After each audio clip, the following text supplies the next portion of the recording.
નમસ્તે વિદ્યાર્થી મિત્રો, હું છું સાગર તેરૈયા. માતુશ્રી શાંતાબેન કોલેજ દેરડી ખાતે ચાલતા ઓનલાઈન લેક્ચર સિરીઝમાં આપ સૌ કોઈ વિદ્યાર્થીઓનું હાર્દિક સ્વાગત કરું છું. વિદ્યાર્થી મિત્રો, આપણે પાર્ટ 1 ની અંદર ખાસ અભિજ્ઞાન શાકુંતલમનું જે મંગલાચરણ જે છે એના વિષય ઉપર ખાસ વાત કરી હતી. યાદ કરજો કે યા સૃષ્ટિ 8 પ્રકારની સૃષ્ટિની વાત હતી, બરાબર. એનો ભાવાર્થ આપણે સમજ્યા. એના પછી પ્રથમ અંકની આપણે જ્યારે વાત શરૂ હતી ત્યારે આપણે એક ચક્રવર્તી પુત્રની પ્રાપ્તિ થાય ત્યાં સુધીના લેક્ચરની અંદર આખી સ્ટોરી હતી કે જે નાંદીની પાઠની અનંતર સૂત્રધાર જે છે એ શું કરે છે તો કે અભિનય દ્વારા પ્રસ્તુતિ કરે છે નાટકની. અને જે રાજા દુષ્યંત જે છે એ શું કરે છે તો કે રથારૂઢ થઈને એક તપોવનની અંદર પ્રવેશે છે. શું કામે પ્રવેશે છે? શિકાર કરવા માટે જાય છે. અને રાજા જે છે એ મૃગને હંતવ્યની ના પાડે છે. કોણ ના પાડે છે તો કે તપસ્વી વૈખાનસ જે છે એ રાજા દુષ્યંતને ના પાડે છે કે ભાઈ આશ્રમ મૃગો ન હંતવ્ય એવું કઈ. અને પછી જ્યારે રાજા દુષ્યંત જે છે એ કોને પોતે જે પગે લાગે છે, નમન કરે છે, કોને? વૈખાનસ તપસ્વીને. ત્યારે વૈખાનસ તપસ્વી આશીર્વાદ આપે છે કે ભાઈ ચક્રવર્તી પુત્રની પ્રાપ્તિ થાય. ત્યાં સુધીનું આપણે બધી વસ્તુઓ જોઈતી. તો આગળ શું કહે છે? વૈખાનસ રાજા से निवेदन करता है कि वह मालिनी नदी के तट पर कुलपति कण्व के आश्रम में अतिथि सम्मान स्वीकार करे. एम કે રાજા આવ્યા છે તપોવનની અંદર, તો એ જે બ્રહ્મચારી જે હતા, બરોબર છે, તો એ શું કરે છે તો કે વૈખાનસ જે છે તપસ્વી વૈખાનસ રાજા से निवेदन करते हैं, બરોબર.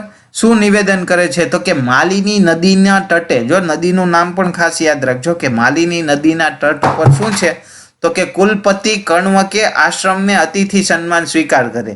કે કण्वના આશ્રમની અંદર શું તો કે અતિથિ સન્માન જે છે એનો સ્વીકાર કરો. અને સંપ્રતિ કण्व આશ્રમ કી ભાગ્ય વિપરીતા કે શમન હેતુ સોમતીર્થ ગયે હે. કण्व જે છે એ આશ્રમમાં નથી. પરિસ્થિતિ એવી છે ત્યાંનો સીન કે કર્ણ જે છે એ આશ્રમની અંદર નથી.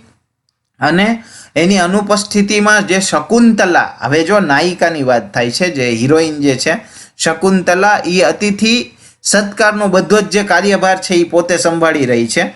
અને રાજા દુષ્યંત रथ को आश्रम के समीप ये रोककर धारण वेश में आश्रम में प्रविष्ट होता है. રાજા દુષ્યંતની એન્ટ્રી થાય છે આશ્રમની અંદર. અને આશ્રમની અંદર આવતા જ શું થાય છે? ઇતને में ही वह जब कुछ मधुर स्वर सुनता है और घूम कर देखता है. એટલે કે મધુર સ્વર સાંભળી અને પછી પાછળ ફરીને જોવે છે. હવે જો ખાસ અહીંયાથી જ સમજવાનું છે એમ કે 3 આશ્રમ કન્યાએ વૃક્ષ સેચન મેં તલ્લીન થી, એટલે વૃક્ષને પાણી પાવાની અંદર 3 જે કન્યાઓ જે છે એ વ્યસ્ત હતી. હે એટલે પાછળ ફરીને જોવે છે તો કંઈક આવું ચિત્ર હશે કે 3 સખીઓ જે છે એ વૃક્ષને પાણી પાઈ રહી હતી અને પાછળ ફરીને જોવે છે. અને પછી શું થાય છે તો કે 3 આશ્રમ કન્યાએ વૃક્ષે રોચન તલ્લીન થી અને કण्व પુત્રી શકુંતલા કે રૂપ માધુર્ય પર વહ આકૃષ્ટ હો જાતા હૈ. એટલે જે શકુંતલા જે છે એનું જે રૂપ સૌંદર્ય જોઈ અને જે દુષ્યંત જે છે એના ઉપર મોહિત થાય છે. અને પછી શું થાય છે तो कि वृक्ष की ओट में छिपकर अपलकर नेत्रों से उनके रूप सौंदर्य का पान करता है. એટલે કે વૃક્ષની પાછળ સંતાય અને રાજા દુષ્યંત જે છે એ એમનું જે રૂપ જે છે એમને નિહાળી રહ્યા હતા. અને ખાસ શકુંતલા કભી મોલ સીધી વૃક્ષ કી ઓર કભી વન જ્યોત્સના કે સમીપ જાતી है. એટલે કે ક્યારેક વૃક્ષની સમીપ જાતી, ક્યારેક વન જ્યોત્સનાની પાસે જઈને પાણી પાતી. તો આ બધી જે ક્રિયાઓ જે છે એ કોણ? દુષ્યંત જે છે એ જોઈ રહ્યા છે.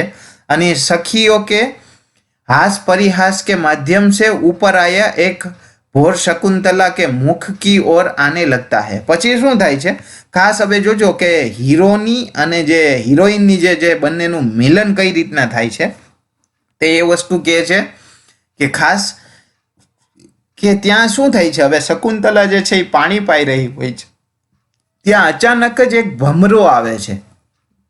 જો અહીંયા હિન્દીમાં એક વર્ડ યુઝ થયો કે એક ભોરા. ભોરા ઇટ મીન્સ કે આપણે જે ગુજરાતીમાં જે કહીએ છીએ ને ભમરો, બરોબર, તો એના માટે હિન્દીમાં કહે છે ભોરા. તો બરોબર ત્યાં આવે છે. અને હવે જે દુષ્યંત જે છે ને એ શકુંતલાનું રક્ષણ શેનાથી કરે છે તો કે ભમરાથી રક્ષણ કરે છે. એ વસ્તુ ખાસ સમજવા જેવી છે कि शकुंतला संभ्रमित होकर रक्षा के लिए सखियों को पुकारती है। એટલે શકુંતલા જે છે એ રક્ષણ માટે પોતાની સખીઓને બોલાવે છે કે કોઈ મને બચાવો બચાવો। ત્યાં સુધીમાં શું થશે તો કે સખિયા મુસ્કુરાકર રાજા દુષ્યંત को पुकारने के लिए कहती है। એટલે કે સખીઓ જે છે એ દુષ્યંતને બોલાવવાને કહે છે, क्योंकि आश्रम जन राजा द्वारा ही रक्षित होते हैं। એટલે કે નિયમ છે હંમેશા કે રાજાથી જ પ્રજાનું રક્ષણ છે, અને ખાસ કરીને આશ્રમના જેટલા પણ માણસો હોય એ પણ રાજાથી જ રક્ષણ છે। રાજા જે છે એ રક્ષણનો અધિકારી છે બધી જગ્યાએ, बरोबर છે। અને अवसर देखकर छिपा हुआ दुष्यंत स्वयं प्रकट हो जाता है, प्रकट होकर भ्रमर के आक्रांत शकुंतला की रक्षा करता है। કે જે છે એ દુષ્યંત જે છે એ શકુંતલાનું રક્ષણ કરે છે ભમરાથી। અને अस्मात् अपरिचित राजा को सन्मुख देखकर प्रियंवदा सखी शकुंतला को राजा का सत्कार करने के लिए कहती है। અને અચાનક દુષ્યંતે જે ભમરાથી રક્ષણ કર્યું અને અપરિચિત જે રાજા હતો દુષ્યંત, તો એનો પરિચય થાય છે અને એ છે શું કરે છે તો કે શકુંતલાને જે છે એ પોતાની આશ્રમની અંદર અતિથિ સત્કાર માટેનું કહે છે। અને શું કહે છે તો કે રાજા કો વૃક્ષ કી છાયા में बैठकर स्वयं तीनों बैठ जाती है। પછી શું કરે છે તો કે वार्तालाप के प्रसंग में राजा को अनसुया से ज्ञात होता है कि शकुंतला का जन्म। હવે જો રાજા દુષ્યંત અને શકુંતલાના જે આ પ્રિય સખી હતી પ્રિયંવદા, આવી બધી જે છે એ બધી સાથે વાર્તાલાપ કરતા દુષ્યંતને ખબર પડે છે કે શું ખબર પડે છે તો કે શકુંતલાનો જન્મ ઋષિ વિશ્વામિત્ર અને મેનકાના સંપર્ક, એટલે ઋષિ વિશ્વામિત્ર અને મેનકા થકી જે શકુંતલા જે છે એનો જન્મ થયો છે ખાસ। એના કારણે શું થાય છે તો કે પરિત્યક્તા, એટલે એ બંને દ્વારા એમનો જન્મ થયો। એટલે એમના જન્મદાતા પિતા જે છે એ વિશ્વામિત્ર અને મેનકા છે, પરંતુ કણવના આશ્રમમાં હોવાથી કણવએ જ આમનું પાલન પોષણ કરી અને મોટી કરેલી હોય છે શકુંતલાને, તો માટે કણવ છે એ એમના પાલક પિતા કહેવાય છે, બરાબર। અને જન્મદાતા કોણ છે તો કે વિશ્વામિત્ર અને મેનકા। મેનકા કોણ હતી તો કે એક અપ્સરા હતી સ્વર્ગની, તો વિશ્વામિત્ર ઋષિ અને મેનકા થકી શકુંતલાનો જન્મ થાય છે। અને શકુંતલાના પાલક પિતા એ કણવના આશ્રમમાં રહી અને મોટી થાય છે, માટે શકુંતલાના જે પાલક પિતા જે છે એ કણવ છે। અને કણવનો આશ્રમ ક્યાં આવેલો છે તો અહીંયા હમણાં જ વાત કરી કે માલિની નદીના તટ ઉપર, ખાસ યાદ રાખજો, ઓકે। અને પછી શું થાય છે તો કે राजा के प्रश्न जिज्ञासा का समाधान करती हुई प्रियंवदा जब यह कहती है कि पिता कण्व इसे योग्य वर को देने के लिए कृत संकल्प है। એટલે કે ભાઈ કણવ જે છે એ યોગ્ય માણસની શોધમાં છે કે જે આ શકુંતલાને જે છે એ વિવાહ સંસ્કાર કરીને લઈ જાય એવા વ્યવસ્થિત યોગ્ય માણસની શોધમાં છે। तब राजा अपने मन में शकुंतला के साथ अपने विवाह के विषय में आश्वस्त हो जाता है, परंतु प्रियंवदा की बातों को सुनकर शकुंतला कुछ रुष्ट होकर जाने के लिए उद्यत हो उठती है। तब यह परिहास में वृक्ष सेचन के ऋण का स्मरण कराकर प्रियंवदा इसे रोकना चाहती है, એવું કહે છે, બરાબર છે। દુષ્યંતને પણ હવે મન થયું છે ખાસ શકુંતલાને વિશે પ્રણયનનું, એની સાથે વિવાહ સંસ્કાર કરવાનું કણવએ જે પ્રમાણે કીધું એમ। તો શું થાય છે તો કે રાજા દુષ્યંત દ્વારા શકુંતલા को ऋण रहित करना चाहता है।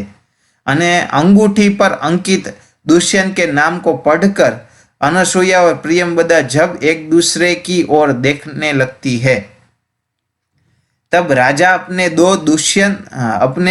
को दुष्यंत न समझने का निवेदन करता है। એટલે કે જ્યારે બધા બેઠા હોય છે ને જ્યારે વૃક્ષની છાયામાં, ત્યારે બને છે એવું વિદ્યાર્થીઓ ખાસ કે પ્રિયંવદા અને અનસુયા આ બંને પાત્ર એવા છે કે જે શકુંતલાની ખાસ પ્રિય સખીઓ છે, બરાબર।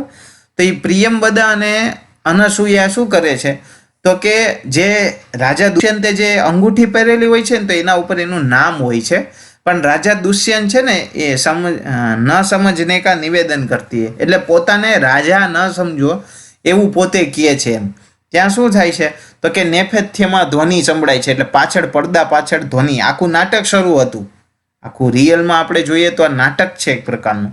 તો નેપથ્ય એટલે પાછળ અવાજ આવે છે કે એક જંગલી હાથી ભયભીત હોકર ઇધર આ રહા હૈ, કે એક જંગલી હાથી જે છે એ ભયભીત થઈ અને જંગલ તરફ આવી રહ્યો છે કે જ્યાં આ બધા બેઠેલા હતા, આ શકુંતલા, પ્રિયમવદા, અનસુયા બધા, અને ભયક્રાંત હોકર તાપસ કન્યાએ આશ્રમ की ओर चली जाती है. એટલે ભયભીત થઈ અને આ બધી કન્યાઓ પ્રિયમવદા, અનસુયા બધી જ જે છે એ આશ્રમ બાજુ જતી રહી, વૃક્ષને પાણી પાતી હતી ત્યાંથી. બરાબર છે. પછી થાય છે કે શકુંતલા કે પ્રતિ આકૃષ્ટ રાજા राजधानी गमन स्थगित कर खिन्न होकर पहाड़ की ओर चला जाता है. કે આજે શકુંતલાને જે જોઈને રાજા દુષ્યંત જે છે એ એટલા આકૃષ્ટ થયા કે પોતાની રાજધાની ગમનને સ્થગિત કરી અને ખિન્ન થઈ ગયા, એટલે કે એકદમ દુખી થઈ ગયા. અને દુખી થઈ અને શું થાય છે તો કે પહાડો બાજુ જાય છે. અને અહીંયા જે છે એ પહેલો જે અંક છે એ પૂર્ણ થાય છે.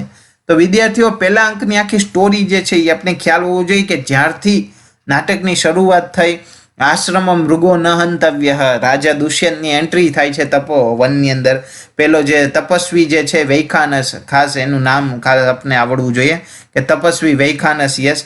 તો એ રાજા દુષ્યંતને આશીર્વાદ આપે છે કે જે છે એ આશ્રમ મૃગો, તમને ચક્રવર્તી પુત્રની પ્રાપ્તિ થાવ. એટલા માટે હવે શું થશે તો કે આગળની સ્ટોરી ક્રિએટ થશે અને એના આધારે જ આપણે બધી વસ્તુઓ ખ્યાલ આવશે. ઓકે ને, આ બધી વસ્તુઓ આપણે બેઝિકલી પહેલા અંકનો આઈડિયા હોવો જોઈએ. બરાબર છે. તો અહીંયા સુધી રાખીએ છીએ. નેક્સ્ટ લેસનની અંદર આપણે બીજો અંકની પણ સ્ટોરી આખી સમજીએ. અહીંયા સુધી રાજા દુષ્યંત છે એ આ બધા અનસુયા, પ્રિયમવદા સાથે સંવાદ કરી અને જે ભયક્રાંત જે હાથીઓનું જે બધી વસ્તુ, જે ભયભીત થવાની જે સ્ટોરી થઈ, તો એના આધારે શું કહેવાય, જે રાજા દુષ્યંત છે એ શકુંતલામાં એટલા આકૃષ્ટ થઈ ગયા કે પોતે હવે રાજધાની ગમનને પણ શું કહેવાય છે, હવે એને સ્થગિત કરી નાખે છે અને ખિન્ન થઈ, દુઃખી થઈ અને પહાડો ઉપર જતા રહે છે. અહીંયા સુધીની સ્ટોરી જે છે એ પહેલા અંકની અંદર છે. તો આઈ હોપ કે તમને પહેલો અંક છે એ વ્યવસ્થિત રીતના સમજાઈ ગયો છે. તો અહીંયા સુધી રાખીએ છીએ. બીજા અંકની સ્ટોરી સાથે ન્યૂ લેસનની અંદર મળીએ છીએ. ત્યાં સુધી બધાનો ખૂબ ખૂબ આભાર. Thank you very much. Thank you so much. Bye bye.